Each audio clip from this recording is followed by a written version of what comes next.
Ayan, so hello first year. So congratulations for finishing or completing our quiz in relations and functions. Marami-rami sa inyong mataas ang score. I have not released it yet, but just like what we did before, I'll be giving or I will be sending the answers to the quiz a week before our finals para magsilbing reviewer ninyo. Ano?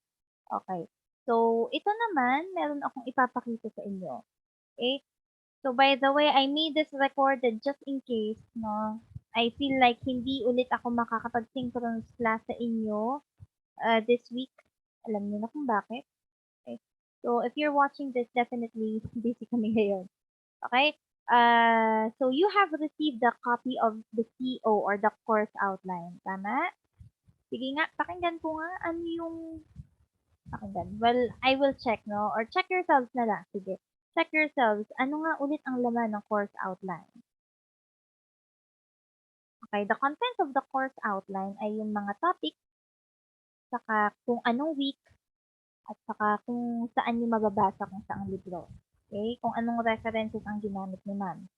Also, please do take note again, it's not allowed to be published online, to be uploaded online. Kaya itong isang ipapakita ko ngayon, again, I will not be posting this in the Google Classroom. I'll be just showing it in this video instead. And after this part, saka tayo maglalaro. Okay? So, this is what we call OBTLP. Ang ibig sabihin ng OBTLP ay Outcomes-Based Teaching Learning Plan. So, kasi ngayon, hindi tulad ng dati kung saan lagi na ng teacher ay lecture, lecture, lecture, lecture, lecture. Kung mapapansin ninyo, laging activity, activity tayo. No? Because rather than just, feeding you all the information, ito formula, ito ang gagawin nyo, ito, gusto namin matuto kayong mag-isip. Okay? Because I believe that your generation are critical thinkers. Kung ano yun na ituro sa inyo, yun ay gagamitin ninyo. Okay? At aalamin ninyo kung paano at kung saan ito gagamitin. Right? So, ito yun, medyo similar to the course outline, pero mas detalyado to. Right? So, it contains the school philosophy. Please, again, to remember this one. Okay? We would want you to have profound faith in God. We want you to have the PIST, physical, intellectual, social, and cultural endowment para din sa inyong profession in the future.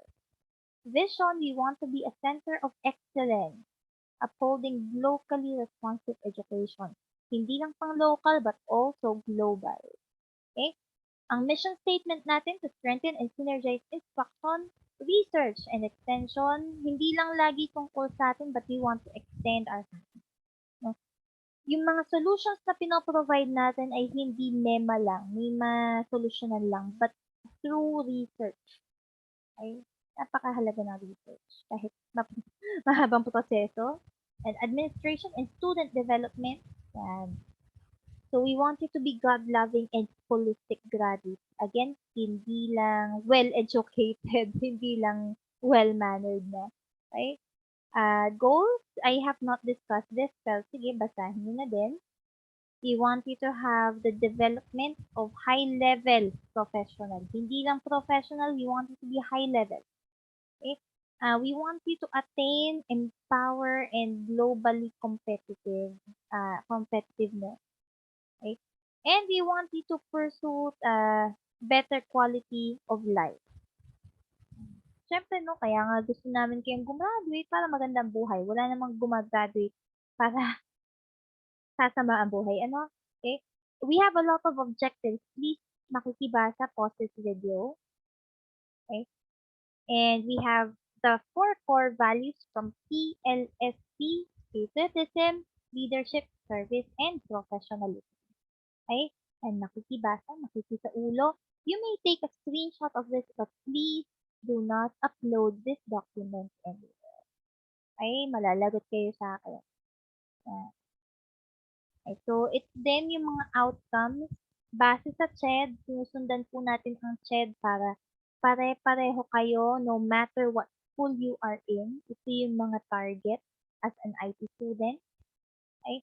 And ito naman yung mga, actually, 4 lang to out of so many outcomes. Kumbaga, ito dapat yung mga magagawa ninyo, matututunan ninyo at the end of the semester. Okay? So, yung iba dito, meron na itong number 1, nagawa nyo na. Number 2, hindi pa lahat. Number 3, gagawin pa lang natin. Number 4, gagawin pa lang. Actually, nagawa natin yung ibang part nito. Okay? So, sige, dito na tayo sa course learning plan. So, as you can see, ito yung mga naging lesson natin, including the set theory, ito, relations and functions.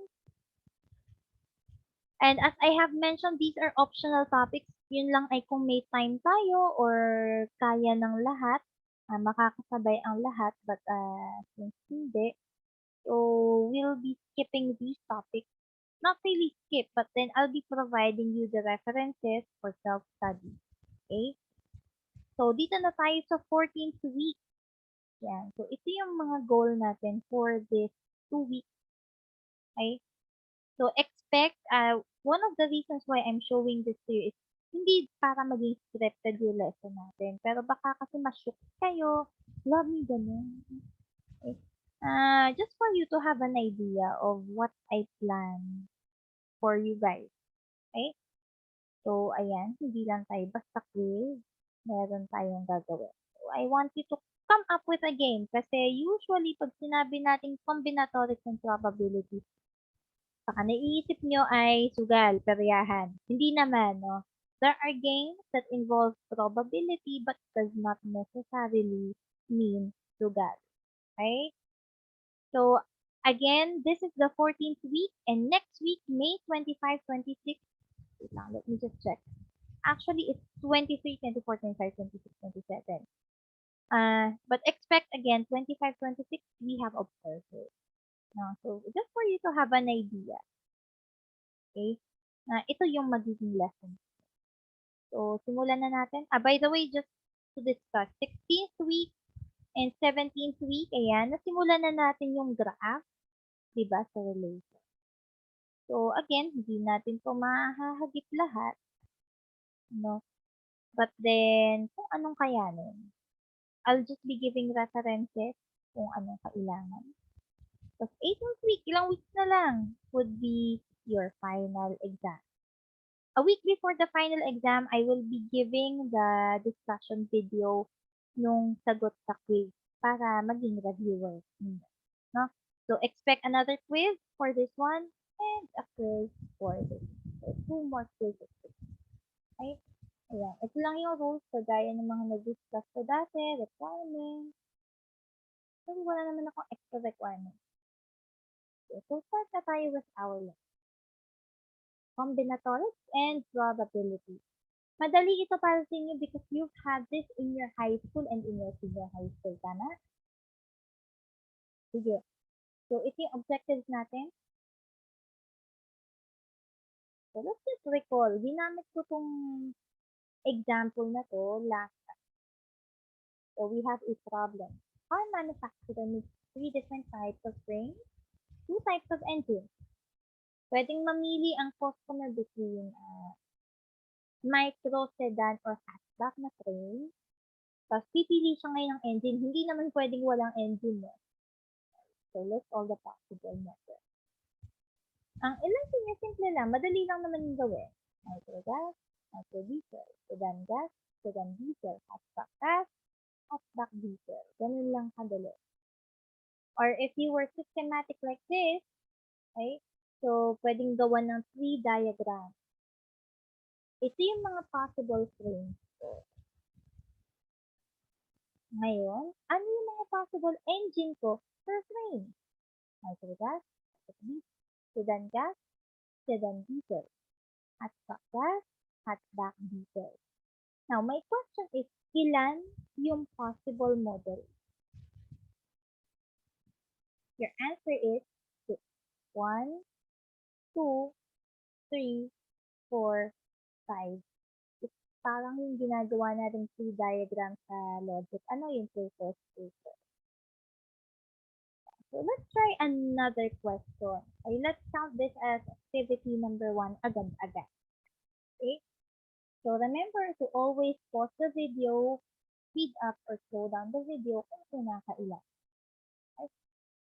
So question 1 is how many combo meals are there if you have to choose from a food in choice A and food from choice B? Tingnan natin ano ba yung choice. May burger. Right. May hotdog. Merong egg sandwich. May croissant. Ano ba ito? Nutriban? Okay, we have choice B. Meron tayong cake, french fries, meron tayong soft drink, meron tayong, kung ano mga dessert dun. Ice cream cake, may donut, na may kagat, may donut lang.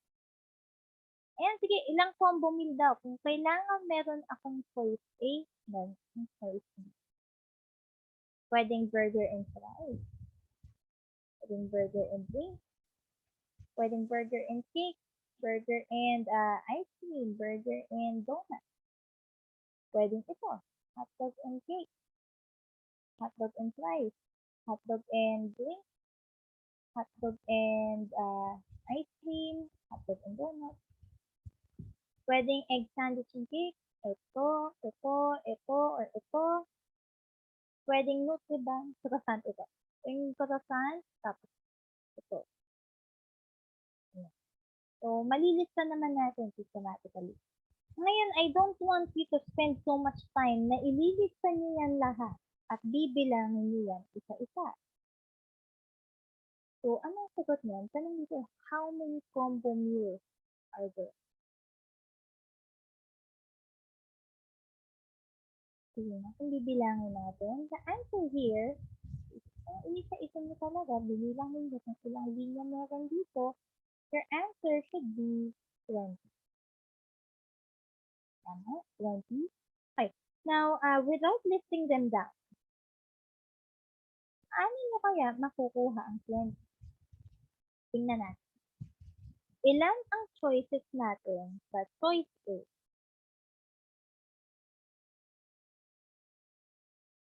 So, meron tayong apat. Apat na choices. Ilan ang choices natin sa choice B? Choice B. Meron tayo 5 choices. Okay, so ano kaya ang gagawin natin dito sa 4 at dito sa 5 to come up with 20? If your answer is multiply, then that is correct. So, 4 times 5 is 20. Napakadali. Pag multiply mo lang, yung dalawa. Okay? So, tingnan natin kung maa-apply ninyo ito sa ating next number. So, alam niyo naman ang gagawin pag activity, isusula. So, try sagutan ng inyo. Again, try to answer it first bago ko ibigay ang tamang sagot. Okay? Next time. Ayan. Number 2. How many 4-digit PIN codes are there if you may choose any digit from 0 to 9? Sige, ilista ba natin lahat? 0, 0, 0, 0. We have 0, 0, 0, 1, 0, 0, 0, 2, 0, 0, 0, 3, hanggang 9999. Nakahirap lang yata no, no? Okay, 4 digits.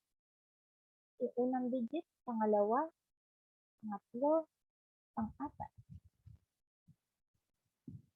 Do you recall your 3 digits? Ay, yung ginawa natin, ilang ang option natin sa pinakaunang number? Choices natin ay from 0 to 9. Ilan bang numbers ng 0 to 9? 1, 2, 3, 4, 5, 6, 7, 8, 9. That's yung 0. So, meron tayong 10 choices. Doon sa pangalawang number, ano ang choices natin?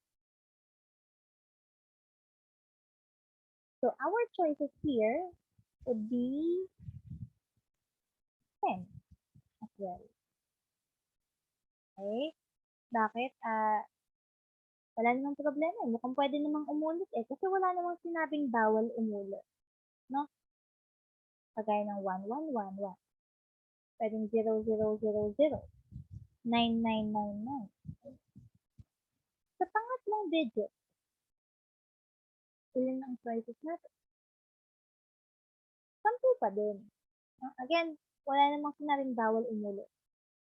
So, sa pang-apat, 10 pa din. Now, what will we do with this 10, 10, 10, 10? If your answer is we will multiply them, then that's correct. So, please do multiply it with your calculator. Sabihin, gagamit ka ng calculator. So, we have 10 times 10 times 10 times 10. The answer here is 10,000. Imagine, papatulot ko ba sa inyo 10,000 numbers? Hindi naman. Kasi ang tanong dito is, how many? How many 4-digit PIN codes are there? If you may choose any digit and zero. Yeah. Still activity 1, number 3. Okay. So before that, ano ba itong ginagawa natin pag multiply? This is what we call the fundamental counting principle. Some of you might also use the word basic counting principle instead. Or also known as the multiplication principle. Kasi kita niyo naman, no, nagmo-multiply lang tayo. Okay? So, ang gusto natin malaman is ilang outcomes ang possible. No? Ilang total options ang pwede. So, isang system. Sige, let's continue with number 3. How many 4-digit PIN codes are there if you may choose any digit from 0 to 9 without repetition? Bawal umulit. So, hindi pwede yung mga 1, 1, 1, 1. So, pagka nagamit na natin ang 1, hindi na daw pwede ulit gamitin ang 1. Kunyari, 8. Bawal nang gamitin ang 1 at 8. Bawal nang gamitin ang 1, 8 at 7. Yan, ganyan ang sample, no? Hindi pwede kahit may dalawang magkapareho, hindi pwede. Bawal nga daw ang repetition. So, paano yan? Let's try to analyze. Sa unang digit, ilan ang choices natin? We have the options 0 to 9. Meron tayong 10 digit na pamimilian. Paano dito sa pangalawa? So, gamit ako dito ng example, ha? Kunyari, nagamit ko yung number 1.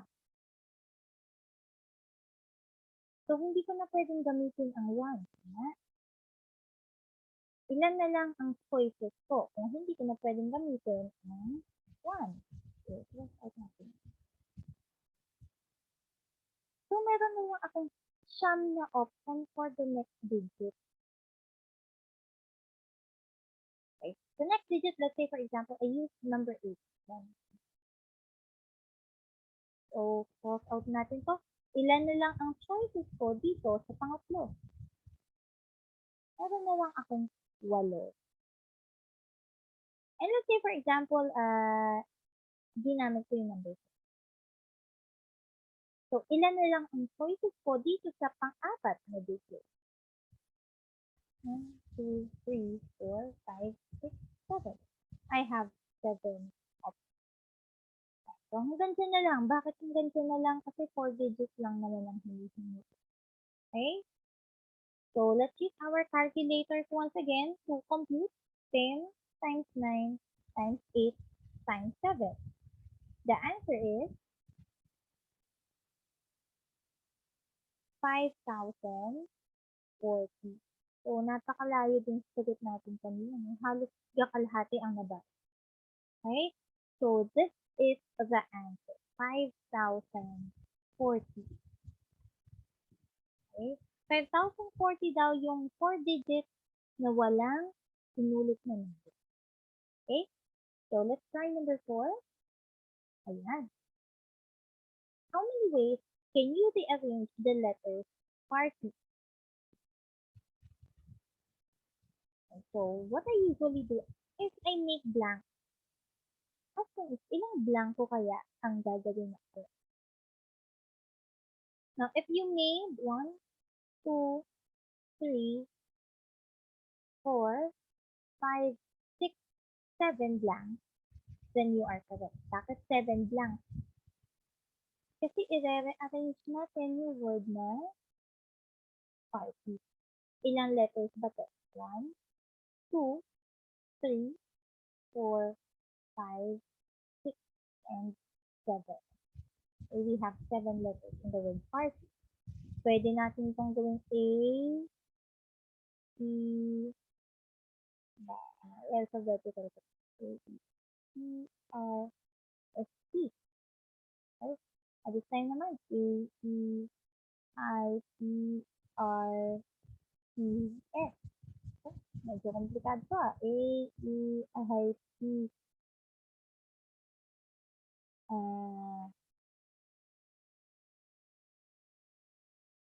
T, S, R. Medyo nakakalito, no? Okay, tapos susulat ba natin yung lahat? Hindi na. Okay, ang tanong lang naman kasi is how many? So let's go with the first letter. Anong choices or ilan ang choices natin dito? We have 7 choices. All these letters. So kunyari nagamit ko na yung letter I. Ilan na lang ang matitira? I have 6 choices. 6 options left. Kunyari ginamit ko yung letter S. So 5 na lang. Ginamit ko yung letter A. So may 4 na lang. As you can see, pabawas ng isa. Okay? So, ginamit ko dito letter C. May 3 na lang natitira. Ginamit ko yung E. Ginamit ko yung R. 2 na lang natitira. Hanggang sa isa na lang ang natitira. Okay? So again, what will we do with these numbers? We will multiply. So let's use our calculator. Let me share my entire screen pa lang.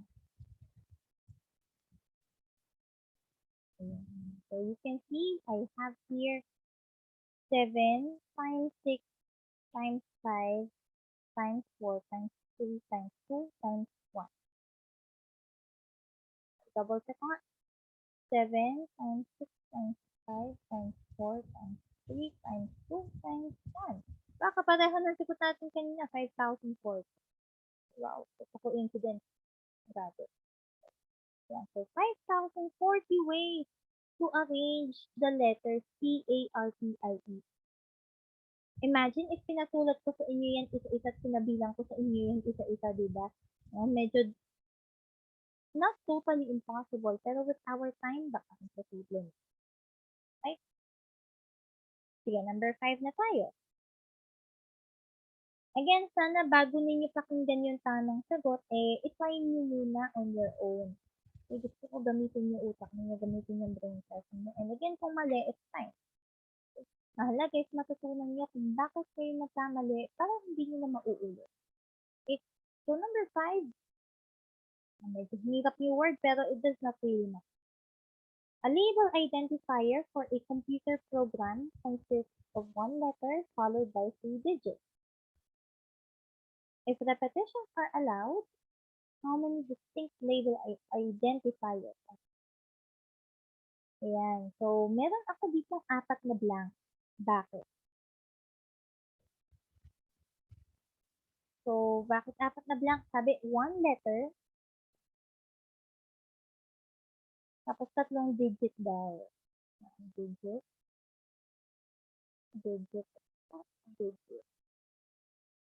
Okay. Sige, let's talk about letters. Ngayon, hindi ko na-specify kung anong alphabet, kung English alphabet ba to, Filipino alphabet. Sige, anong language ba ang gamit natin dito sa ating class? Okay, or in the question na lang. Since you're using the English language in this particular question, so automatic naman, English na ang gamitin natin. Okay? So let's talk about the English alphabet or English letters. How many letters are there in the English alphabet? A, B, C, D, E, F, G, H, I, J, K, L, M, N, O, P, Q, R, S, T, U, V, W, X, Y, Z. Okay, so kung hindi pa tanda, we have 26 letters. Okay. So, dito ba, ang ilalagay ko, babawasan ko ng isa ng 25 ba? If your answer ay hindi, bakit hindi 25 ang ilalagay dito sa kasunod? Because we are asking for a digit, right? So, when we talk about digits, ano ba yung choices natin? When we talk of digits, we only talk of 0 to 9. Hindi kasama ang 10 kasi, again, when we talk of digits, yung mga isahan. Okay? So, ilan ang possible digits natin? Meron tayong 10. Dito ba, anong ilalagay ko? Sum, babawas ng isa. Ilalagay natin dito ay 10 pa din. Bakit? Pwede daw umulit eh. Repetitions are allowed. Okay? So, since repetitions are allowed, our choices are still from 0 to 9. Kahit pa umulit yun. Dito sa last one, ganun din. No? Kasi wala namang rule na bawal umulit ng number. Okay? So, again, let's use our calculator to solve for this. Kasi kahit wala ng calculator, pero still, just to be sure, our answer here should be 26,000 label identifiers. Right? When you say label identifiers, siguro mga code. Right? Ano kaya yung code A000? Ang code A000 natin ay kunyari para sa math class. A001 para sa geometry class, and so on. No? Para dito sa folder na to, para dito sa button na to, para dito sa kung ano man. No? Depende sa programming. Okay? Sana na-exercise ang ating utak. We have 2 more numbers to go. Number 6, medyo same, but first, something different. A label identifier, again, for a computer program consists of one letter followed by 2 digits. If repetitions are not allowed, how many distinct label identifiers are considered? Again, one letter followed by 3 digits. I'll just use the letter B para dito sa digit. Okay. Again, ilang letters meron sa English alphabet? We have 20.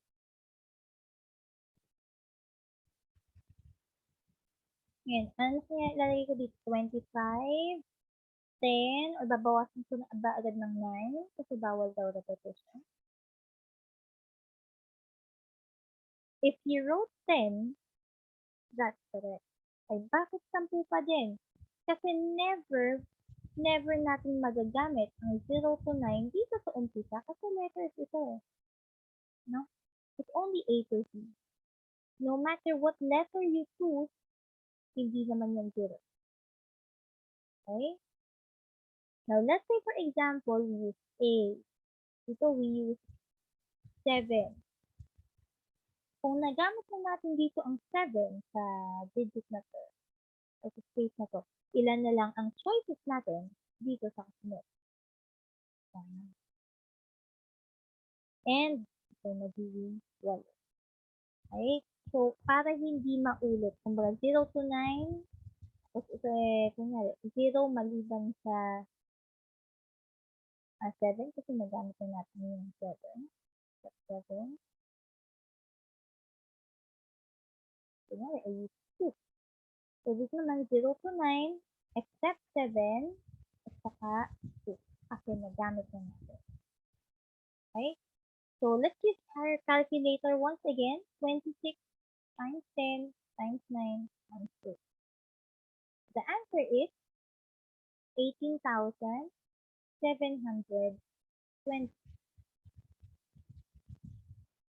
So, last number tayo for activity 1.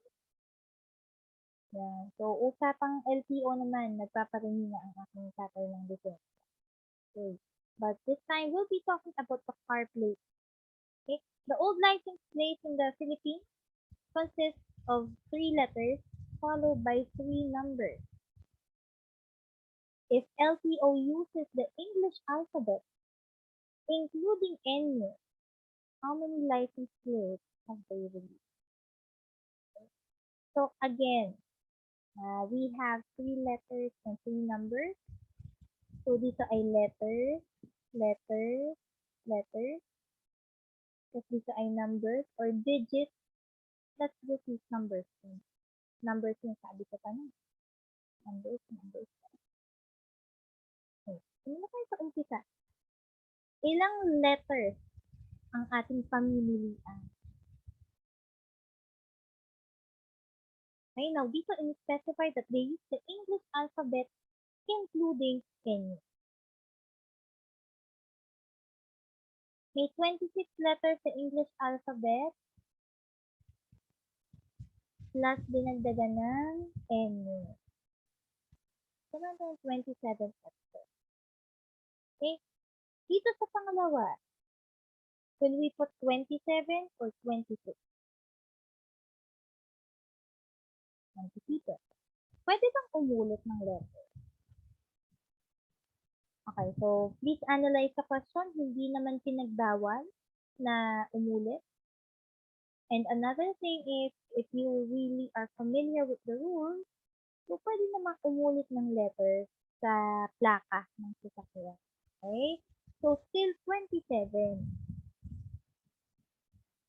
And pati dito sa pangatlo, 27. Dito ba sa pang-apat, 27 pa din? Hindi na kasi ang blankong ito or this space is for the number 0 to 9. Again, we have 10. Ganun din dito, 10 at saka dito. Okay? Ayan. So, let's try to solve this one. We have 27 times 27. Ako, malaki-laking number ito. Times 27 times 10 times 10 times 10. Oh, grabe. That means nakapaglabas na si LTO ng 19,683,000 na plaka ng sasakyan. Grabe, ganun nakadami. Iba pa yung plaka ng motor. Kasi kung hindi yung nagkakamali sa motor, 2 letters tapos 4 na numbers. Ngayon parang nakikita ko, iba na din sa mga bagong sasakyan. 3 letters, saka 4 numbers na. So, grabe, sobrang daming sasakyan. Okay? So, that's it for activity 1. So, let's discuss a few things here. Okay? So, meron tayong iba't ibang function na ginagamit sa combinatorics. Una sa lahat is yung factorial function. So, ito napapansin niyo yung mga sinolve natin. Okay? So, yeah, please do read this. Okay? And we'll be discussing this on Wednesday. Tutuloy natin yung this. Yeah. So, we have the factorial function. Meron kayong makikitang number na merong exclamation mark kagaya nito. Okay? So, kung natatandaan, ginagawa lang natin madalas, ay multiply itong number na to sa mga number na mas mababa sa kanya. So, hanggang sa 5 times 4 times 3 times 2 times 1. The answer is 100. Okay? Now, we'll discuss this further, but for now, pahapya ko lang para ma-recall ninyo or ma-self-study. Another thing is what we call permutation. Yan, yung ibang sinolve natin involves permutation. Okay? Sa permutation, mayroong order. Mayroong certain arrangement. Pag sinabi nating burger chicken, iba siya sa chicken burger. Permutation, para kang nagsusuot ng damit. Una, medyas, pangalawa, sapatos. Ibang usapan pag inuna mo ang sapatos sa medyas. Okay? So, permutation, the order is even. Okay? And you will see this notation in PR. Okay? So, let's try this example. Pero yan. Kunyari, meron akong 5 pamimilian. Ito, 5, 3, 2. 5 pamimilian tapos 2 lang ang kukunin. But the order is important. Okay? Let's try to solve it. So, ang ating n ay 5.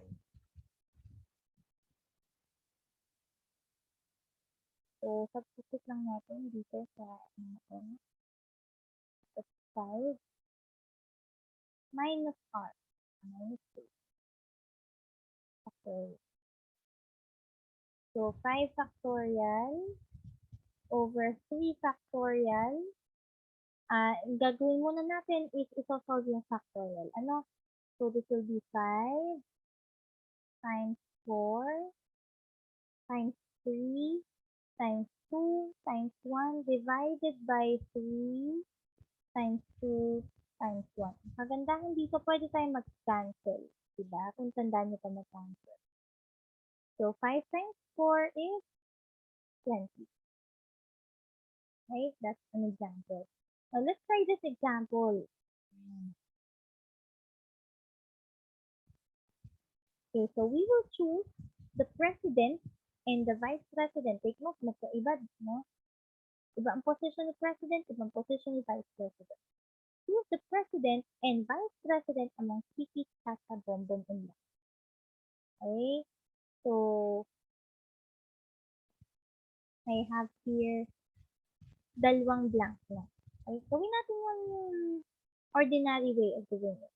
Okay, yung fundamental counting principle na ginagawa natin kanina. Blanco-blanco. So we have president. How many choices do I have for president? I have 4. Now, let's say, for example, I chose Chiki for president. So, how many choices do I have now for vice president? I just have 3 left. And 4 times 3 is 12. Now, let's try to use the formula NCR. So, I have 4 na pamimilian, permutation R. Dalawa lang daw ang kailangan. Right? So, this is N, R. N, R. So, let's use this one. So, 4 factorial over 4 minus 2. Okay. So, 4 factorial over 2 factorial. Okay, let's expand this. So, 4 times 3 times 2 times 1 divided by 2 times 2. So, cancel na lang. We are left with 4 times 3 and that is 12. Okay, so it's up to you whichever method you would like to choose. Kung mas madali sa inyo ito, edi use this. Kung mas madali sa inyo ito, then use this. Okay, but that is called permutation. Basta mahalaga ang order. Okay. Number 3 is combination. Or you often, or ewan ko lang kung na-discuss nyo na before, could be the binomial coefficient. Okay? Yan. So, makikibasa. So, this time we have NCR, or N combination. Kunyari lang, again, meron ako ditong 5 pamimilian at 2 lang yung pipiliin. So, gaya ng example ko kanina. 5 and 6. But this time, when we talk of combination, hindi mahalaga kung sino ang mauuna. Okay? So, kunyari, chicken, burger is the same as burger, chicken. Socks and shoes is the same as shoes and socks. Hindi mahalaga yung order. Let's say, for example, namimili lang kayo. Diba? Hindi naman mahalaga kung uunahin niyo ang medyas sa pamimili tapos usually mo sapat. The order does not matter. So, tingnan natin. We have 5C2, and then let's just substitute it sa formula. I have here 5 factorial divided by 2 factorial minus 5 minus 2 factorial. So let's simplify. Kopyahin ang mga pwedeng kopyahin. And then let's expand it. So 5 times 4 times 3 times 2 times 1 divided by 2 times 1 and 3 to i-cancel ang mga pwedeng i-cancel. Kung 1, we can cancel this. 4 divided by 2, diba? Malalowest term natin. Now, we are left with 5 times 2. 5 times 2 is 10. As you can see, some answers in combination are usually lower than the answers in permutation. Okay? Sige, gawin natin ulit yung example ni Chiki, Chata, Bonbon, and Lala. This time, we will be looking for 2 representatives among Chiki, Chata, Bonbon, and Lala. Okay. When we talk about representatives, hindi, it does not matter kung unahin ko si Chiki, Chata, and Chata. O si Chata over Chiki. Basta dalawang representatives in no particular order. So again, ilan ang pamimilian? Merong 4 na pamimilian. So for combination, 2. Kasi dalawang representative ang kaulan. Okay? So we have 4 factorial all over 2 factorial times x minus 2 factorial. Medyo maliit yung numbers natin. But still, let's show the long method. Then equal to 4, 3, 2. As I've mentioned, we expand natin. Divide by 2 times 1 and 2 times 1. Cancel what can be cancelled. Ito, we can lowest term dito. Ang natira sa atin ay 2 times 3 and 2 times 3 is 6. Then, pakita ko lang sa inyo yung mas mahabang para. Okay? Ang 2 representative natin pwedeng si Chiki and Chacha. Pwedeng si Chiki at saka si Bombo. Pwedeng si Chiki at saka si Lala. Pwede namang si Chacha at saka si Chiki, pero ito na yun eh. So, this time we have Chacha and Bombo. Hindi naman pwedeng si Chacha. Tapos, Chacha and Lala. Bombom and Chiki, pero ito na din yun, di ba? So, Bombom and Chacha, ito na din yun. We have Bombom and Lala.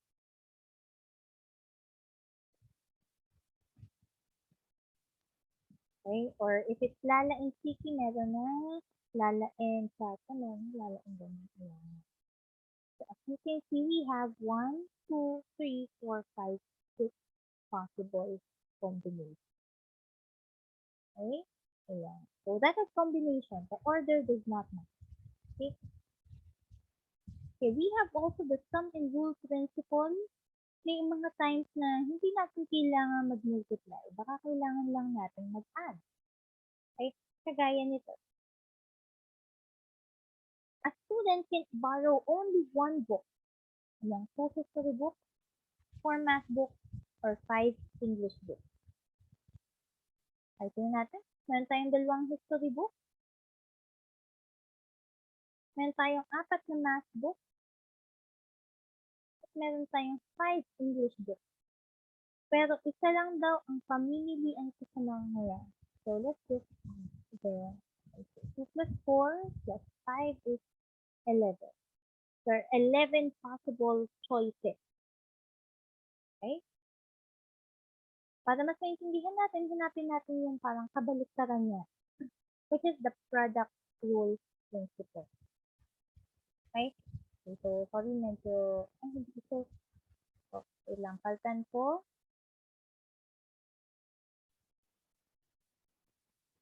Ayan, sige, naayos ko na. Okay, sige, so, ulit. So, we have the product rule principle, yung kabaliktaran ng, kabaliktaran ng sum rule principle. Okay, dito, ayan. So, let me show the example muna before we discuss this. Mas madali ninyo maintindihan via example kaysa via definition. Okay? So, let's say, for example, a student can borrow one of each among two history books, four math books, five English books. Again, si student daw pwedeng pumili ng isang mula sa dalawang history book, isa mula sa math book, at isa mula sa limang English book. Okay, so ano-ano yung combination or ilan yung combinations na meron sa kanyang hihiraming book. Ito na yung multiplication. So, 2 times 4, 8 times 5, 4. Okay? So, that is the difference between the product and the sum rule principle. Bali, we have 5 rules all in all. Okay? So, this time for activity 2, you just have to determine. Nasagutan nyo na tong items na to, no, kanina. Okay? Now, your goal is to determine the mathematical function you use in each question in the previous activity. Okay? So, sasabihin nyo sa akin kung ang ginamit ninyo ay factorial function ba, permutation, combination, sum rule, or product rule principle. Okay? So, okay lang sa akin if you would just use acronyms like PRP. Okay na yan. Okay? Or product. Okay na yan, no? Okay. Mahalaga is ma-classify natin. Okay? So, sa number 1, I will just give number 1 as an example. How many combo meals are there if you have to choose from a food from choice A and food from choice B? Yung ginawa natin dito is we just multiplied 4 times 5, diba? Isn't this an example of fundamental counting principle or an example of product rule principle? Or actually, it also has permutation, diba? So, uh, yan. So, maalin dito sa tatlo ang in-apply ninyo. Right? So, if you were able to get all of these 3, then very good. Kung kulang, edi okay lang. Right? So, please do the rest for items 2 until 7. And this ends our discussion of combinatoric form. Okay? On Wednesday, I'm not sure if we will be able to meet synchronously, but then most likely recorded kung sakali man, no? But please do be ready for synchronous classes this Wednesday. I'll be announcing naman kung matutuloy o hindi, no? So, please be prepared. Kailangan na sagutan nyo na to para makakahabol kayo.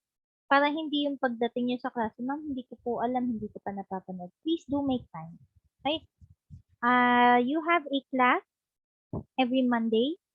So, please make time for our class every Monday. Okay? Ganun din pagka Wednesday. Okay? So, yun lang. Thank you so much and I will be seeing you all next time. Okay? See you next time, first years. Bye!